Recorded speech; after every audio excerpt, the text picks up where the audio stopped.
Donnie Reagan of the Happy Valley Church of Jesus Christ in Tennessee just got voted the most racist pastor in America. And as you're about to see, that is well deserved. It's a pitiful thing. Not holy, not wonderful, and everybody should do it.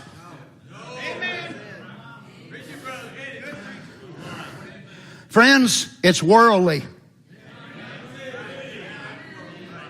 Why is it so many black basketball stars, black football stars, black baseball stars want a white wife? Why?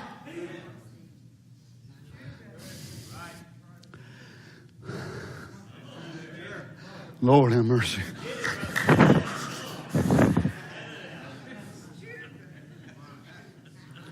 It's another defiance of God's law.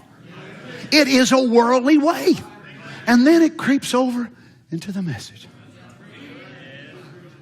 Tell me what's the difference in preaching against bobbed hair, painted face, shorts, all this, that, and other, being worldly, and we let this worldly means come right in, and we're afraid to say one thing about it. And let me tell you right up front, any of you young people, you want to marry a black man, you girls, don't ask me to do it, because I will not. I refuse. I cannot do it with a conscience toward God and look these quotes in the face. You white brothers, you find a black sister, you want to marry an African or whatever more, don't ask Brother Donnie. I'll quit church. Suit yourself. I'd rather you quit than me get in trouble with God.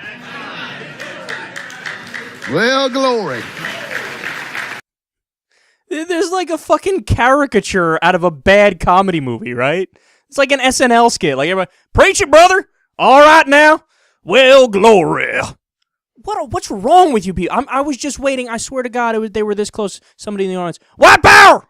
White power! It's like the Chappelle skit. Like, we're laughing and stuff, but that's fucked up stuff, man. So, this racism is killing me inside. First of all, you know when they lost me? In the first clip, within the first, 3 seconds when he said the word colored. You're already done. Like, any smart person already shut their ears off and said, something stupid's coming out. Let's tune out now. And high breeding. None of this high breeding stuff around these parts. So he's talking at the end there about, this is a defiance of God's law. Okay. So is eating shellfish. Have you done that? I'm sure you have. You never had shrimp, crab, lobster? You should kill yourself if that happened, or have somebody kill you because you defied God's law. Eating pork, same thing. Have you ever had that? You ever had bacon? Yeah, seriously, if you ever had that, okay, you defied God's law. You ever worked on Sunday? Well, look at that. You're working right now. That's Sunday. And you're talking at church. You need to kill yourself. You're defying God's law. And also, that's a really, a well-kept man. He's clean-shaven and everything. Another death sentence for you. Your hair's not long either, but it says right there in the Bible that you're never allowed to cut your hair, you're not allowed to shave. And the penalty is death if you do it. Well, you did those things, so you gotta die. You're the one that's telling me the Bible is exactly right, so you can't tell me the Bible's exactly right in this part, but then ignore that part, because then you're a fucking hypocrite. Is that what you are? Do you want to be a hypocrite, or do you want to believe in God's law? I don't believe in the defiance of God's law. And also, you're wearing a nice suit there. It's a little shiny, and I know if something's shiny, it's not just one pure fabric. If you wear a mix of two different fabrics, that's an abomination in the eyes of God, and you should be killed.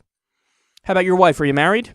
You're married, right? Every time your wife gets her period, do you make her sleep outside on the front lawn in a tent? Because that's also in the Bible. That's in Leviticus. You're not allowed to touch your wife, see your wife, or be in the same place as your wife when she has her period, because it's not clean. Are you following the laws or are you not, dude? And the final point I'll make here, man, he admitted right there at the end that he's against things that are worldly. Makeup on your face and looking good and having fun and these worldly things. Well, thank you for admitting that you're against worldly things, because all that exists is worldly things. That's all we know of. Okay? So I don't know about you. I'm going to enjoy my time while I'm here. I'm going to, do what I want to do as long as I'm not hurting anybody else. I'm going to define my worth and my value and try to fulfill myself in a way that actually makes sense, as opposed to delaying gratification based on arbitrary rules and wait for a second life, which is never going to fucking come. But if you want to admit that you're against worldly things, Thank you for handing the debate over and the philosophical argument over to us so that we can destroy you.